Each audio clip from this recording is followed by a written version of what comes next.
Eyeballs நேயர்களுக்கு வணக்கம். நம்ம கடந்த பல எபிசோட்ஸா கிரகங்களே கோவில்களை அப்படின்ற தலைப்பின் கீழே தொடர்ந்து நிறைய வீடியோக்கள் பார்த்துட்டு வரோம். அந்த வரிசையில் இன்னைக்கு ஒரு அதிசயமான கோவிலை பற்றி பார்ப்போம். இந்த கோவில் எங்கே இருக்குன்னா காஞ்சிபுரத்தில் இருக்கக்கூடிய ஒரு சின்ன கோயில். இது காஞ்சிபுரத்தில் இருக்குன்னா நமக்கு தெரிஞ்ச கோயில்லாம் பெரிய பெரிய கோயில் தான். ஆனால் இது சின்னதாக ஒரு விநாயகர் கோயில்.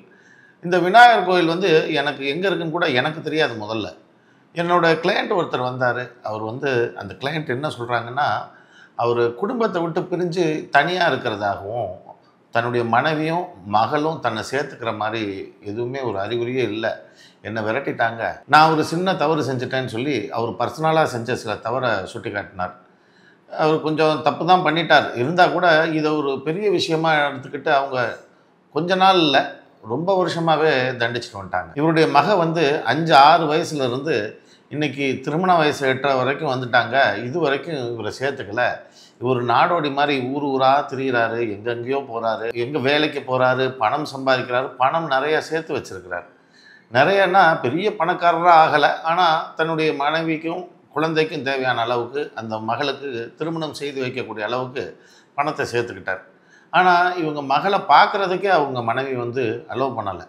ரொம்ப மனவேதனையில் இருந்தார். சார், நான் அதுக்கப்புறம் அந்த தவறுலேருந்து நான் அப்பயே வெளியேறிட்டேன் சார், ஆனாலும் அது ஒத்துக்க மாட்டுறாங்க, என்னை ஒதுக்கி வச்சுட்டாங்க, எனக்கு தாய் தகப்பனும் இல்லை, நான் அனாதையாக இருக்கிறேன்னு சொல்லி ஒரே அழுக ஆரம்பிச்சிட்டார். பார்க்குறதுக்கு ரொம்ப பாவமாகவும் இருந்தது. அவர் முன்னாடி பண்ண தப்பு இப்போ வருஷமும் பல ஓடி போயிடுச்சு. சரி, இதுக்கு என்ன பண்ணலாம் அப்படின்னு பார்த்தா, ரொம்ப முக்கியமாக அந்த கலத்திர ஸ்தானம் பாதிக்கப்பட்டிருந்தது, அது வேறு விஷயம். அடுத்து இவருடைய 5ஆம் பாவாதிபதியாக சந்திரன் வந்தார். சந்திரன் கேதுவோடு சேர்ந்து இது கிரகணம் அடைஞ்ச மாதிரியான ஒரு சூழ்நிலையில் இருந்தார். இப்போ இவருக்கு மனைவி அப்படின்றத விட தன்னுடைய மகள் மேலே ரொம்ப அபரிமிதமாக பாசம் வர ஆரம்பிச்சிருச்சு. இந்த மகளை நினச்சி தான் அவர் ரொம்ப ஃபீல் பண்ணுறாரு. அந்த மகள் பார்க்கக்கூட முடியாத அளவுக்கு எட்டாக்கனியாக இருக்கிறாங்க. அந்த பொண்ணு படிக்கிற ஸ்கூலுக்கெல்லாம் போய் பார்த்துருக்கிறாரு. பார்த்துட்டோன்னே முகத்தை திருப்பிட்டு அந்த மக கிளம்பி போயிடுமா. ரொம்ப மனவேதனை ஆகிட்டார் அவர். என்கிட்ட பேசக்கூட மாட்டா சார், என் முகம் கொடுத்து கூட பார்க்க மாட்டேன்றா சார் அப்படின்ற மாதிரி ஒரு பிரச்சனையில் அவர் இருந்தார். இப்போது அவர்கிட்ட நான் சொன்னேன், நீங்கள் காஞ்சிபுரத்துலேயே சக்தி விநாயகர்னு சொல்லி ஏதாவது சாமி இருக்குதான்னா, சார் எனக்கு அவ்வளோ தெரியல சார், எனக்கு அங்கே எங்கே இருக்குதுன்னு எனக்கு தெரியல சக்தி விநாயகரை பற்றி அப்படின்னாரு. வேறு ஏதாவது கோயில் ஆல்ட்ரேஷன் எதாவது இருந்தால் சொல்லுங்கள், அதுக்கு பதில் வேறு கோயில் போக முடிஞ்சால் ஒரு 2-3 கோயில் சொல்லுங்கள் சார்னார். இல்லை சார், சக்தி விநாயகரே தான் வேணும், நீங்கள் கொஞ்சம் பாருங்கள் அப்படின்னோடனே இவர் சரி நான் பார்க்குறேன்ட்டு போயிட்டார். இவர் சரியாக விசாரிச்சாரா என்னான்னு தெரியல. ஆனால் அங்கேருந்து ஃபோன் பண்ணி என்கிட்ட கேட்டார், சார் சக்தி விநாயகர் இல்லை, ஆனால் சங்குபாணி விநாயகர்னு ஒன்று இருக்குது சார், இங்கே அது என் கண்ணில் பட்டுது, இந்த கோயில் போகலாமா அப்படின்னா, நான் ஏற்கனவே சில வீடியோக்களில் சொல்லியிருக்கேன், சக்தி விநாயகர்ன்றது சந்திரனும் கேதுவும் சேர்ந்தது தான் சக்தி விநாயகர். இந்த சங்குபாணியும் அதே தான். இது ரெண்டுமே ஒரே கிரகத்தை குறிக்கக்கூடிய இறைவன் தான், ஒரே விநாயகர் தான். அவர் சக்தி விநாயகர், இவர் சங்குபாணி விநாயகர். சரி, நீங்கள் இந்த கோயிலுக்கும் போகலாம், தாராளமாக நீங்கள் இந்த கோயிலுக்கு போங்க சார் தொடர்ச்சியா அப்படின்னு சொல்லி நான் அவருக்கு தெரியப்படுத்திட்டேன். அவர் அந்த சங்குபாணி கோயிலுக்கு விடாமல் போக ஆரம்பிச்சிட்டார். நான் வாரம் ஒரு குறிப்பிட்ட கிழமை சொல்லி அவரை போக சொன்னேன். ஆனால் அவர் தினமும் போக ஆரம்பிச்சிட்டார். இது பின்னாடி அவர் சொல்லி தான் எனக்கும் தெரியும், சார் நான் இப்போ விடாமல் தினம் போனேன் சார் அப்படின்ட்டு. இப்படியே போயிட்டு இருக்குது. ஒரு குறிப்பிட்ட காலத்துக்கு அப்புறம் அந்த பொண்ணுக்கு திருமணம் பார்க்க வேண்டிய ஒரு சூழ்நிலை வருது. அந்த திருமணத்திற்கு அவங்க தாயார் தான் முன்னெடுக்கிறாங்க. தாயார் முன்னெடுத்து திருமணம் பார்க்குறதுக்கு உண்டான ஏற்பாடுகள் பண்ண ஆரம்பிக்கிறாங்க. அப்போ அவங்க சொந்தக்காரங்கள்ட்டெல்லாம் சொல்லும் பொழுது, அவங்க சொந்தக்காரங்க இவர்கிட்ட விஷயத்த சொல்லியிருக்கிறாங்க. சொல்லியிருக்கும்போது இவருக்கு வேண்டப்பட்ட ஒரு நண்பர், அவருடைய மகன் வெளிநாட்டில் பணிபுரிஞ்சிட்ருக்கிறதாகவும், அந்த பையனுக்கு வரன் தேடுறதாகவும் இவர் ஒரு தகவலை தன்னுடைய சொந்தக்காரங்கள்ட்ட சொல்லி விட்டுருக்கிறார். இப்போது அந்த அம்மாட்ட போய் விஷயத்த சொல்லவும், அவர் மூலமாக வந்ததா, அது வேண்டாமேன்ற மாதிரி தயங்கியிருக்காங்க. அப்புறம் அந்த சம்பந்தத்தை பற்றி சொல்லவும், ஒரு தடவை நேரில் பார்க்கலாம், பார்த்துட்டு முடிவு பண்ணலாம் அப்படின்னு சொல்லிட்டு நேர்லையும் பார்த்துட்டாங்க. நேரில் பார்த்த பின்னால் அந்த பையனையும் அந்த பையன் குடும்பத்தையும் இவங்களுக்கு ரொம்ப பிடிச்சி போயிடுச்சு. அதுக்கப்புறம் தடை எதுவும் இல்லை. அப்போது இந்த நேரத்தில் மெதுவாக இவர் பேரில் அவங்க அம்மாவுக்கு ஒரு சாஃப்ட் கார்னர் வந்திருக்கு. சரி, இவர் முயற்சி பண்ணி நம்ம மகளுக்கு நல்லபடியாக நடந்தது, சரி கல்யாணத்துக்கு வரைக்கும் வரட்டும், ஒன்றும் தப்பு இல்லை அப்படின்னு சொல்லிட்டு இவருக்கு ஃபோன் பண்ணியிருக்கிறாங்க. ஃபோன் பண்ணி தகவலை சொல்லி இது போல் சில விஷயங்கள் பகிர்ந்துருக்காங்க. இவருக்கு ஒரே மன மகிழ்ச்சி. அங்கேருந்து நேராக இங்கே வந்துட்டார். அவர் இதுபோல் என்னுடைய மனைவி வந்து என்கிட்ட பேச ஆரம்பிச்சிட்டா சார் அப்படின்னா, நான் முதல் கேள்வி உங்கள் மகளை பார்த்தீங்களா அப்படின்னேன்.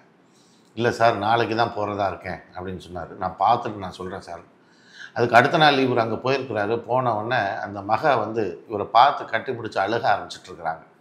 அப்போ இவரும் ரொம்ப வேதனைப்பட்டிருக்கிறாரு. அப்புறம் ரொம்ப மகிழ்ச்சியாக அவங்களோட வந்து பழையபடி இணைகிறதுக்கு உண்டான சூழல் அந்த இடத்துல உருவாயிடுச்சு. அதுக்கப்புறம் அவர் வந்து இதுக்காக ரொம்ப நன்றி சொல்லிட்டு போனார். நான் அப்போ சொன்னேன், இந்த நன்றி வந்து இங்கே சொல்ல வேண்டிய அவசியம் இல்லை. இந்த சங்குபாணி விநாயகர் அப்படிங்கிறது வந்து ரொம்ப சக்தி வாய்ந்த ஒரு விநாயகர். அதை நீங்கள் வந்து என்றைக்குமே பிடிச்சிக்கோங்க உங்கள் வாழ்நாளுக்கு. உங்கள் ஜாதகத்தில் கிரகண தோஷம் அப்படின்ற ஒரு விஷயம் இருக்குது. அது வந்து சந்திரன் வந்து கிரகணம் அடைஞ்சிருக்கு. சந்திரன் வந்து உங்கள் ஜாதகத்தில் குழந்தையை கொடுக்கக்கூடிய ஒரு கிரகமாக இருந்ததுனாலேயே உங்கள் குழந்தையினால் இவ்வளோ ஒரு ஏக்கம் வந்தது. அந்த குறையை முழுக்க இது நீக்கி வச்சதுனால இந்த இடம் தான் உங்களுக்கு உண்டான இடம் அப்படின்றத நான் அவருக்கு தெரியப்படுத்திட்டேன். இதில் முக்கியமான இன்னொரு விஷயம், இந்த சங்குபாணி விநாயகர் அப்படிங்கிறது வெறும் ஒரு புத்திரனுக்கு மட்டும் அவங்களுக்கு மட்டும்தான் சரியாக வருமா அப்படின்றது பார்க்காதீங்க. யாருடைய ஜாதகத்தெல்லாம் சந்திரனும் கேதுவும் சேர்க்கப்பட்டிருக்கோ அவங்க எல்லாருமே இந்த சங்குபாணி விநாயகர் வழிபாடு ரொம்ப ஒரு உன்னதமான ஒரு பலனை தரும். அதே போல் உங்களுக்கு வருமானம் வந்து குறைவாக இருக்குது, உங்களுக்கு வருமானத்தை அதிகரிச்சுக்கணும், நம்முடைய நிதி நிலைமை ரொம்ப கவலைக்கிடமாக இருக்குது, இதை ஏதாவது வகையில் வளர்த்துக்கணும் அப்படின்னு பிரியப்படுறவங்க எல்லாரும் கூட இந்த கோயிலுக்கு போகலாம். பணம் சார்ந்த பிரச்சனை யாருக்கு இருந்தாலும் அவங்களும் இந்த கோயிலுக்கு போகலாம். உங்கள் ஜாதகத்தில் சந்திரன் எந்த வீட்டுக்குடையவரோ, உங்களுக்கு எதை கொடுக்கக்கூடியவரோ, அவர் கேதுவோடு சேர்ந்துருந்தாருன்னா உங்களுக்கு பணத்தை கொடுக்கக்கூடியவராக இருந்தால் பணம் இங்கே போனால் உங்களுக்கு தேவையான அளவுக்கு வரும். உங்களுக்கு தைரியத்தை கொடுக்கக்கூடியவர்னா தைரியத்தை கொடுக்கும். உங்களுக்கு சொத்தை கொடுக்கக்கூடியவர்னா சொத்தை கொடுக்கும். உங்களுக்கு புத்திரனை குழந்தையை கொடுக்க வேண்டியதாக இருந்தால் குழந்தையை கொடுக்கும். இதுபோல் சகலத்துக்கும் இந்த ஒரே விநாயகர் போதுமானது. இந்த விநாயகர் உங்கள் ஊர்லேயே இருக்குது. காஞ்சிபுரம் மக்களும் அதை சுற்றியுள்ள மக்களும் இந்த சங்குபாணி விநாயகரை தரிசனம் பண்ணிட்டு வந்தால் நிச்சயம் உங்களுக்கு வெற்றி மேல் வெற்றி கொஞ்சம் கொஞ்சமாக உங்களை நோக்கி வர ஆரம்பிக்கும். இது காஞ்சிபுரத்தை சேர்ந்த மக்களுக்கு மட்டுமல்ல, நம்ம தமிழ்நாட்டை சேர்ந்த யாராக இருந்தாலும் அக்கம் பக்கத்து மாநிலத்தில் இருக்கிறவங்க கூட இந்த சங்குபாணி விநாயகரை ஒரு முறையாவது தரிசனம் பண்ணி உங்களுக்கு தேவையான பல பிரச்சனைகள்லேருந்து நீங்கள் தற்காத்துக்கலாம். என்றைக்கெல்லாம் போகலாம் இந்த கோயில் அப்படின்னு பார்த்தீங்கன்னா, இப்போது கோச்சாரத்தில் எப்பெல்லாம் வந்து சிம்ம ராசி வருதோ அந்த சிம்ம ராசி நடக்கிற காலத்தில் நீங்கள் அங்கே போகலாம். இப்போ தற்சமயத்தில் கேது சிம்மத்தில் இருக்கிறதுனால இந்த காலகட்டத்தில் நீங்கள் அங்கே போகும்பொழுது ரொம்ப அற்புதமாக வேலை செய்யும். இதுபோல் நிறைய கோயில்கள் சின்ன சின்ன கோயிலாக இருந்தாலும் சரி, பெரிய கோயிலாக இருந்தாலும் சரி, அது நம்ம தமிழ்நாட்டில் இந்தியாவில் நிறைஞ்சு கிடக்கு. இதெல்லாம் பல அதிசயங்களை நமக்காக நிகழ்த்த காத்துட்ருக்கு. இதெல்லாம் ஒன்று ஒன்றா பார்ப்போம் அடுத்தடுத்த நிகழ்ச்சியில். அது வரைக்கும் நன்றி, வணக்கம். மகா ஜோதிஷ் AVR சதீஷ்குமார் நடத்தும் உயர்நிலை நேரடி ஜோதிட வகுப்பு ஆகஸ்ட் 30 முதல் ஆரம்பம். உடனே உங்கள் இருக்கைகளை முன்பதிவு செய்து கொள்ளுங்கள். தொடர்புக்கு 9789073669.